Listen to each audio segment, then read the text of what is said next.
I'm not going to let this situation define me. No, I'm going to define the situation. I will be the victor. Take a seat and welcome to Sit Down.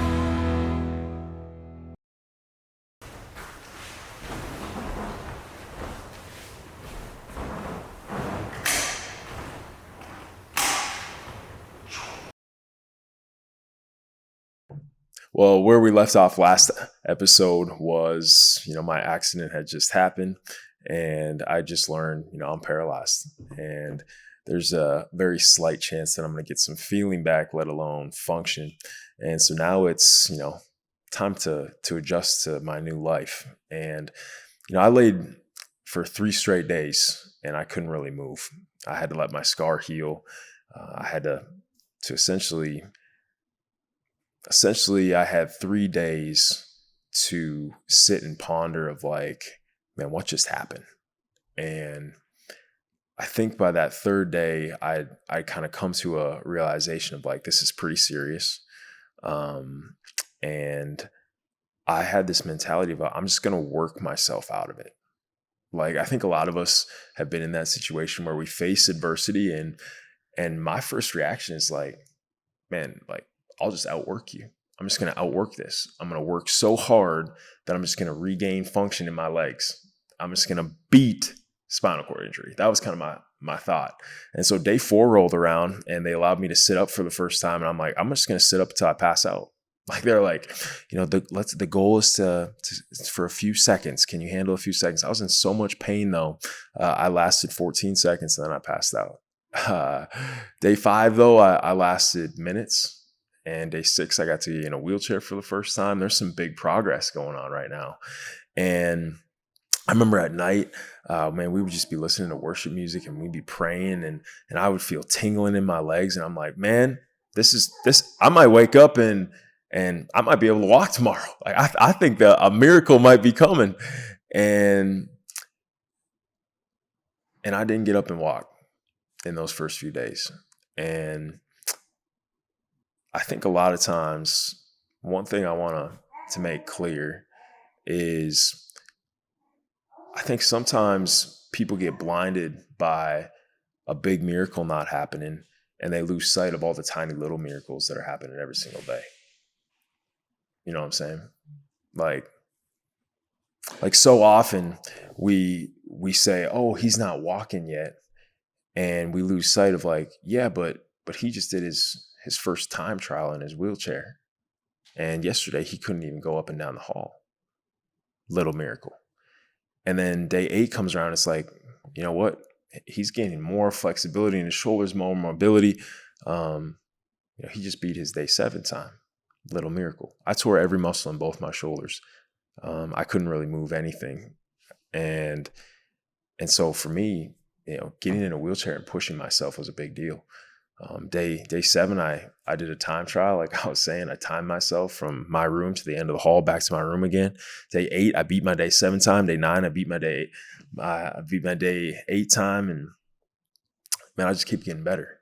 And here I am, 5 years later, and I have not stood up and walked. And I think a lot of people would say, oh, the miracle he was praying for didn't happen. The prayers didn't work. And you're just flat out wrong. No, that miracle has not happened yet. But I think something far greater has. I think that is probably true with a lot of things.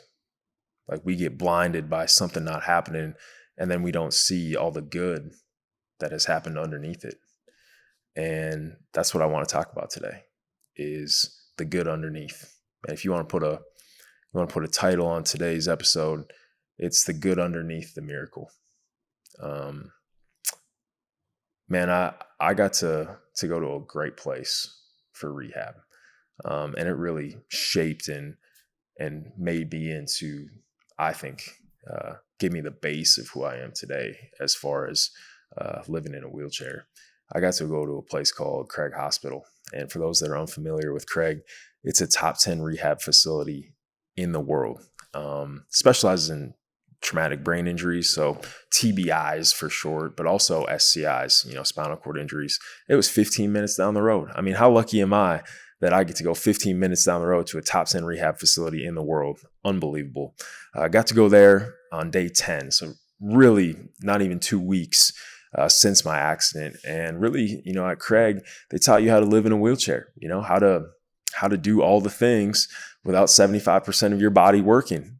And I mean, from doing a wheelie to going up steps, going down steps, going over train tracks, how to go up a curb using a stop sign to pull yourself up, all the little things, going to the bathroom, getting into bed, getting out of bed, how to drive a car.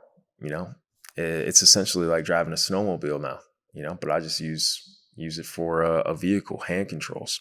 So all the little things on how to do life and become independent, I learned at Craig Hospital. And, no free advertising, but this is free advertising for Craig. It's the best place in the world to get rehab.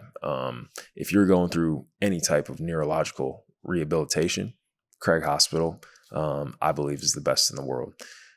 There's really kind of two centers that kind of separate themselves in the United States, and Craig is one of them, Shepherd Center being the other in Atlanta. But man, Craig is special, and the people there are what make it special. Just kind of fits the mold for pretty much anywhere in the world. The place is not what makes it special. The people are what make it special, and the people at Craig are the best in the world when it comes to PT, OT, recreational therapists, everything. It was awesome. One story I got from Craig that I don't really tell too much, but it was the, oh gosh, Garrett, help me out here. What's the person when you're like dry needling? Is it called manual therapy?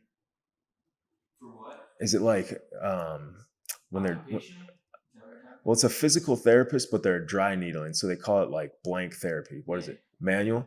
Yeah, so it's manual therapy. The assistant Garrett behind the camera, manual therapy. She was dry needling me, and her name was Celeste. And Celeste, just to put this picture in your head, Celeste is a older woman. I'm gonna say in her 60s. She has been a physical therapist for over 40 years, but she specializes in dry needling and manual therapy. And Celeste was from North Carolina, and her accent was one of the thicker ones I've ever heard. She was short with kind of crazy brown hair, and you would go into this appointment, and I still remember that voice. She'd go, "Oh, good morning there, Hunter. How we doing today?" And I'd be like, "Hey, Celeste, hey, I'm doing well." She's like, "You ready to get some of those muscles untied? You ready to get into them muscles a little bit?" I'm like, "Sure, that's why I'm here." And she said, "All right, go ahead, take that shirt up then." And she'd kind of feel around, and remember, I tore every muscle in my shoulders. Like everything is torn. Every single muscle had at least a partial tear. And so they are messed up, and they're tight, and they hurt.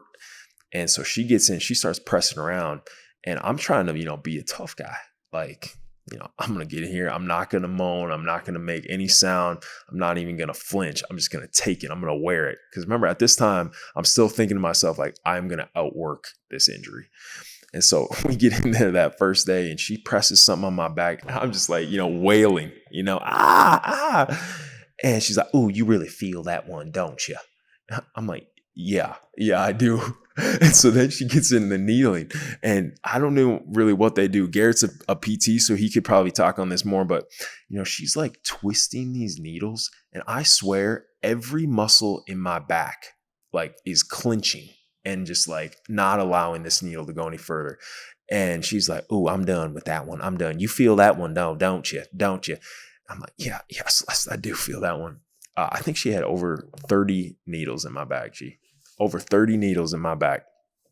And she would then hook up like, I know this is wrong, but electricity of some sort. Like some E-stim to it. Never again. I don't think I can do that ever again. I have trauma. You want to talk about trauma? I have trauma from needling an E-stem and Celeste saying, "Ooh, baby, you really feel that one, don't you? Just a couple more minutes there, Hunter. Just a couple more minutes. Ooh, that's good there. Yeah, we're getting something done there today, aren't we?" I'm just like, Celeste, you better stop this. And man, she got me right, though. She got me right. There is no other way to say it other than she got me right through a lot of pain and a lot of, "You really feel that one, don't you, Hunter?" So shout out to Celeste at Craig. She's still working there. I went back this spring. She's still working there, and she's still torturing people in the best possible way, of course, for their good.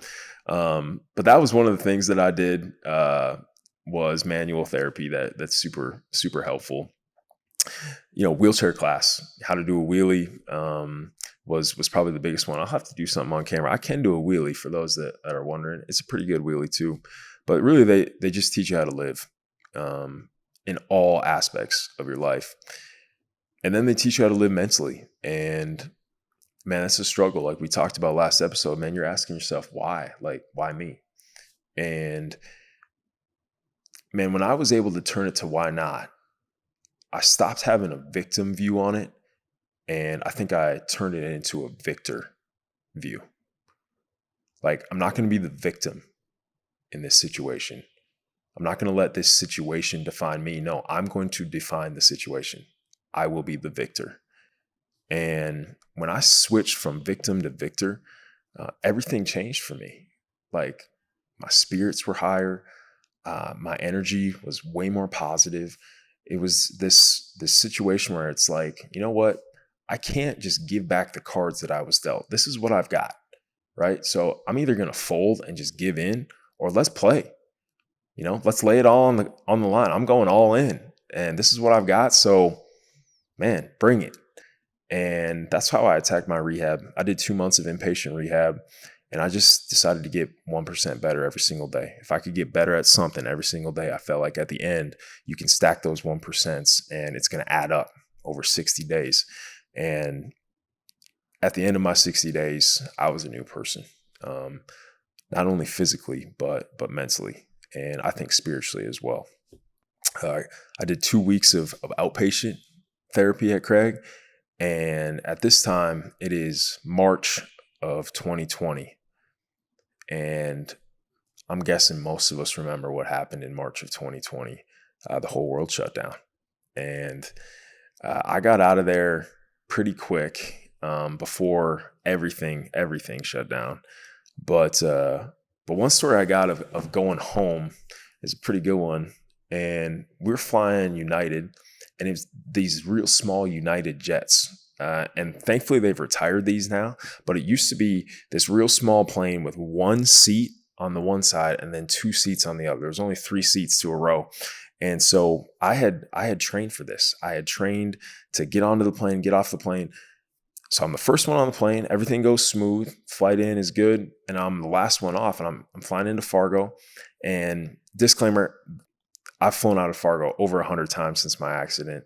They are great people.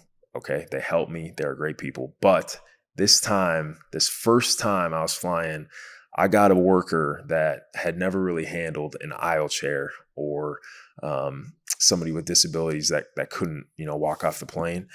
And she couldn't get me around the corner of the airplane. Like I was stuck on the airplane. Chris Farley talks about fat man, little suit. This is a big man, little aisle coming off the airplane. And I remember her saying to me as we're, jammed in the corner, trying to take that left, getting off the airplane. She's like, well, I could try and pick you up. I looked at her. I'm like, what do you mean you're going to pick me up? This girl's like 5'8", 140 pounds. I'm like 6'5", 230 pounds. There's no way you're going to pick me up. And secondly, I have some pride left in me. Like, oh, here, my first airplane ride, the airplane worker is dragging Hunter Pinky. Welcome home, Hunter. Welcome back home. No, you're not going to pick me up. What are you talking about? Get out of here with that. So I started thinking, I'm like, all right, I'm going to have to do some problem solving right now. And I said, you know what, airplane worker, please go get the second aisle chair, because I know you got to have a backup one, right? So they go get the second one, and we put it kind of on the other side of that corner. So if you guys can imagine this, you go kind of towards the cockpit and then you take a left to get off the airplane. And so I was still, facing the cockpit. We couldn't make that corner. So I asked him to put that second aisle chair kind of on the other side of that corner. So it was kind of making that L. And what my plan was I was going to transfer from my aisle chair across that corner to the other aisle chair. And the problem was that there's a wall like right here in between me and that other aisle chair. So I've literally got to swing my butt around that wall.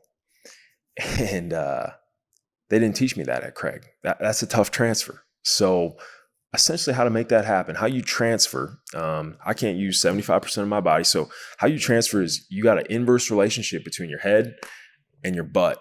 So head goes down, butt goes up.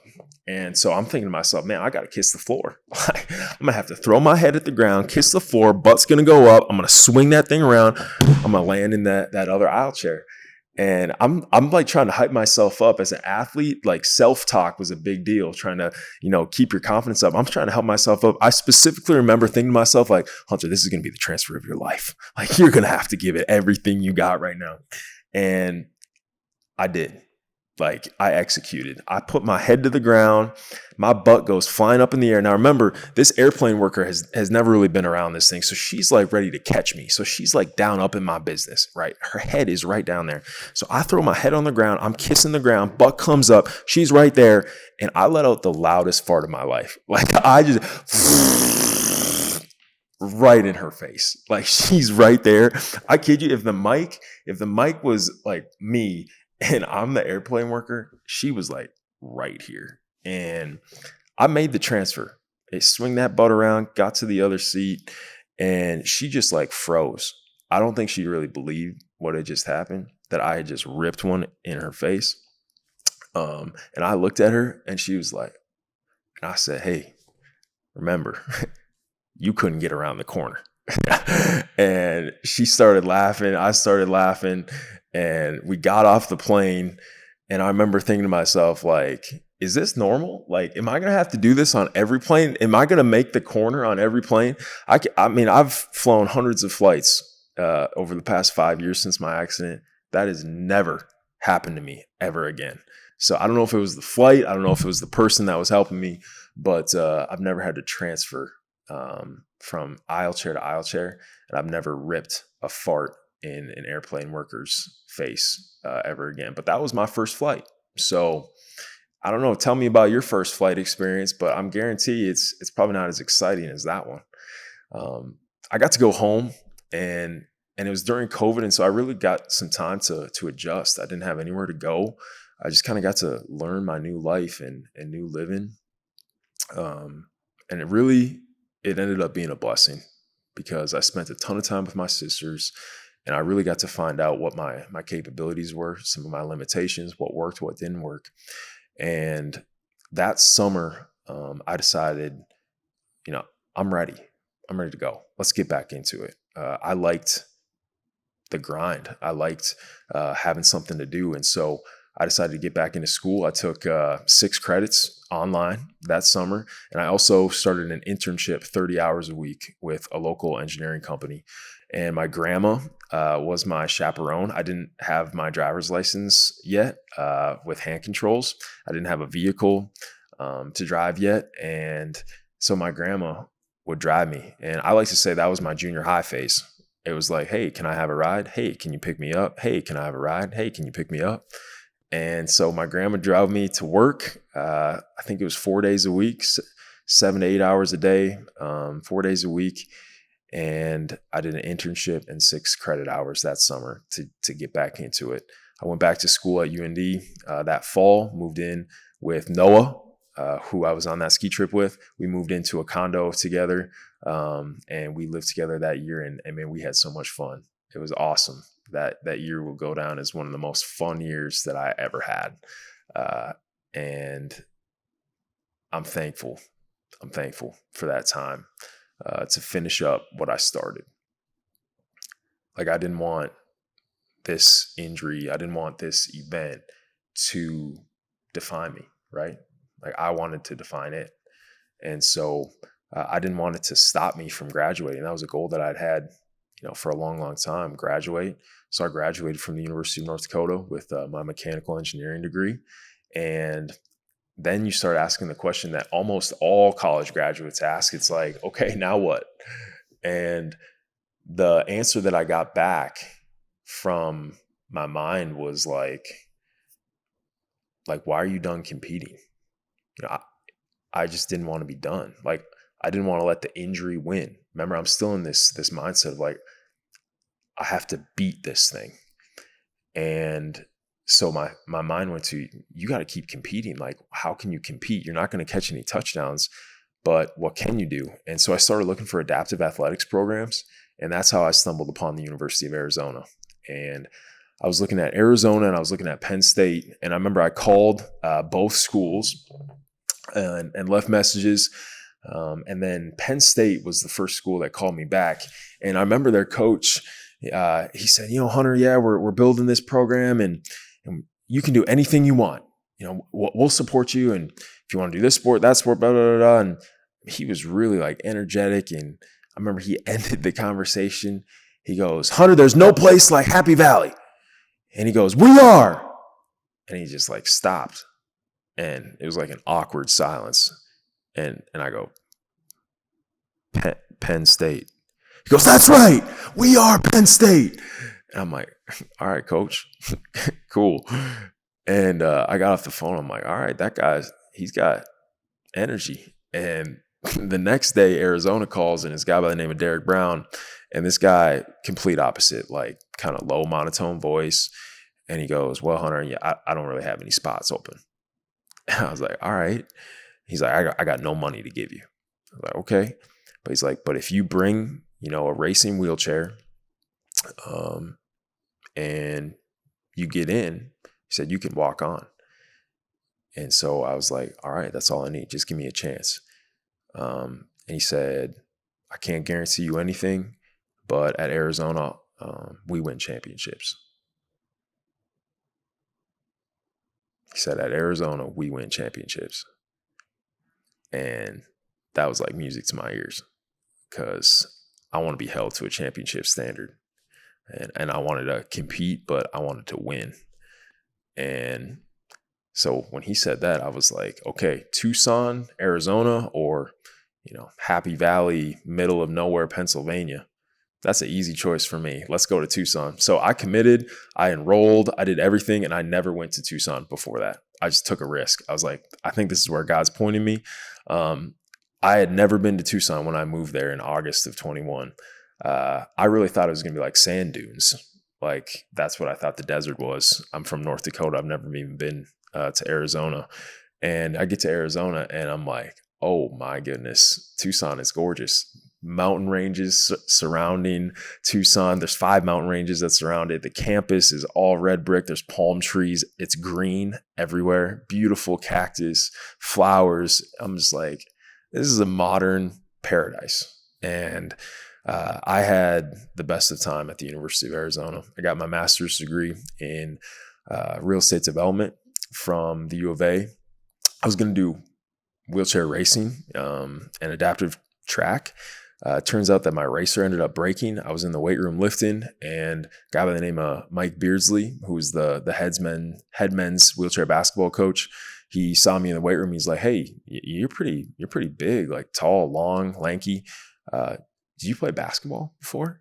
I was like, "Well, yeah, I did play in high school." He said, "Man, just come to a practice, try it out."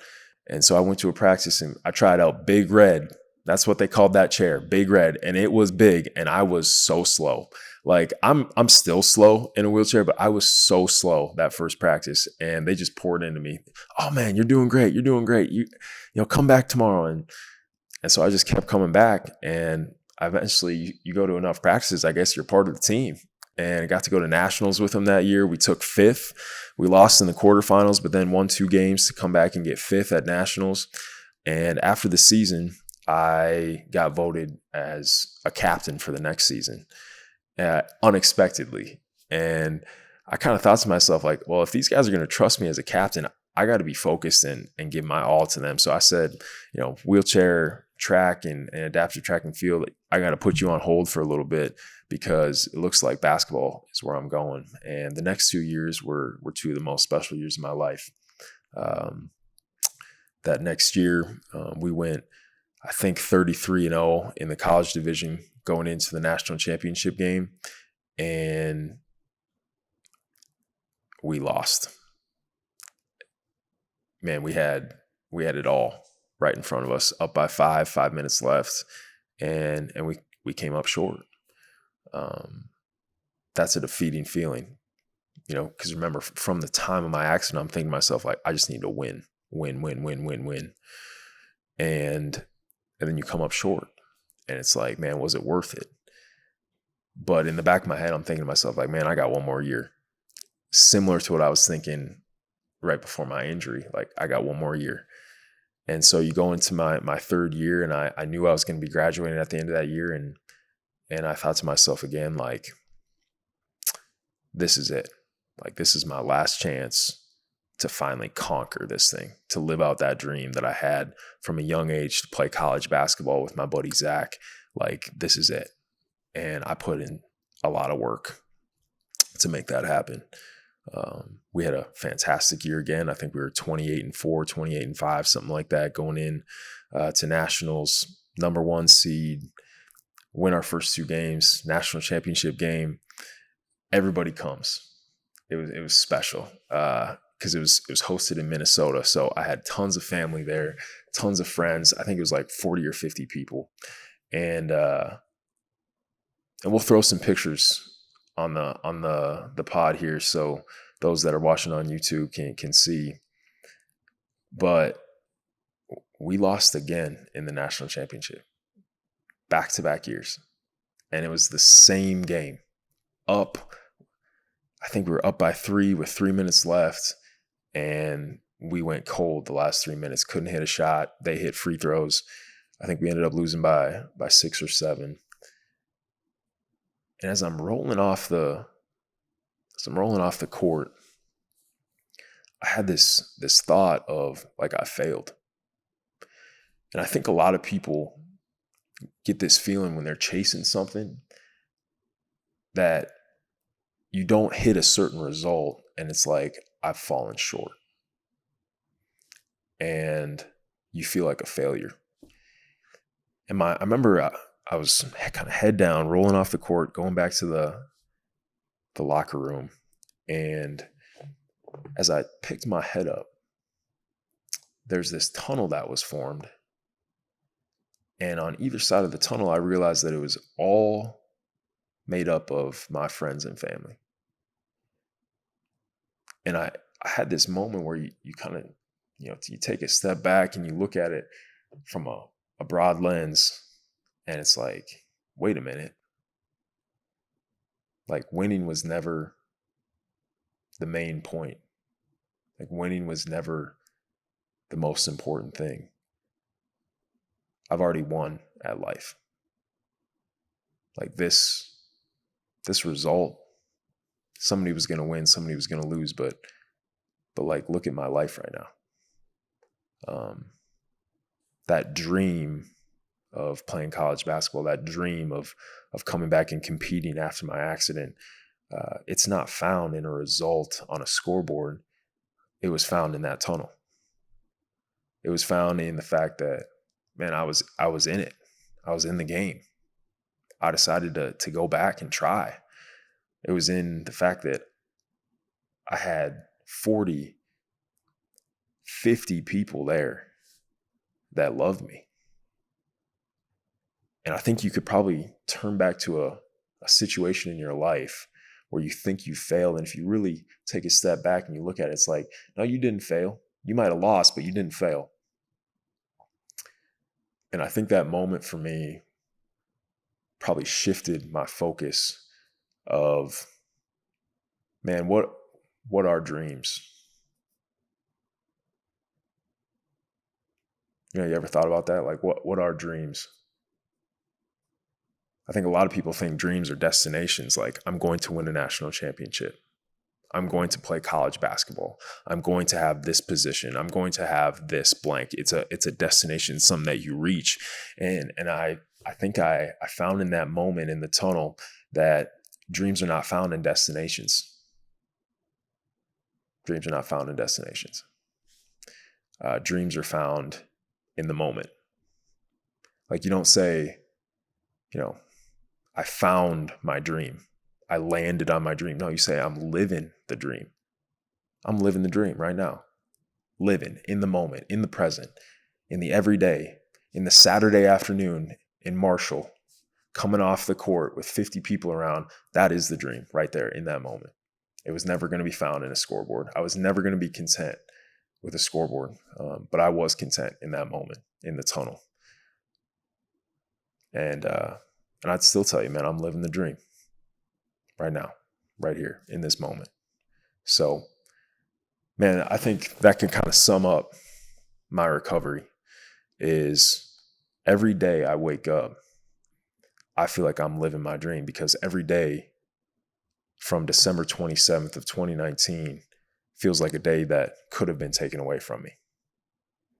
And so I'm grateful, because every day now is one where I'm still breathing. I have a choice on how I choose to act, and man, I'm loved. And we'll get into some of the things that I've done to try and spread that message in later episodes. But man, like, for me, that's enough. Like, that is the dream right there. To feel loved and to be able to give love back. I'm loved. And it took me a few years post-accident, I think, to come to that realization. But man, my dream was never going to be found with a result. My dream was found in the journey. And along that journey, man, joy is found. And man, when you can find joy in the every single day, I think your life starts finding some purpose. So that's what I got for you guys on today's pod. I want to encourage you, man, if you got questions on my story, feel free to shoot us a DM, comment it. I think commenting is great, because then people can see, hey, I had that same question. I'm going to like that, so that we can get to it in the next episode. But I'd love to answer some questions, do like a little Q&A at the beginning of next episode, and just answer questions about my story. I'm pretty open when it comes to my physical body. If you got questions about spinal cord injury, feel free to ask. If you got questions about just mental stuff, how do you deal with stuff? How do you go about this? I'd love to dig into that as well. So if you've got some questions, shoot them in the comments, shoot us a DM, and we'll get to that next episode. But until then, take care, and you can stand up now. But thanks for coming into the sit down.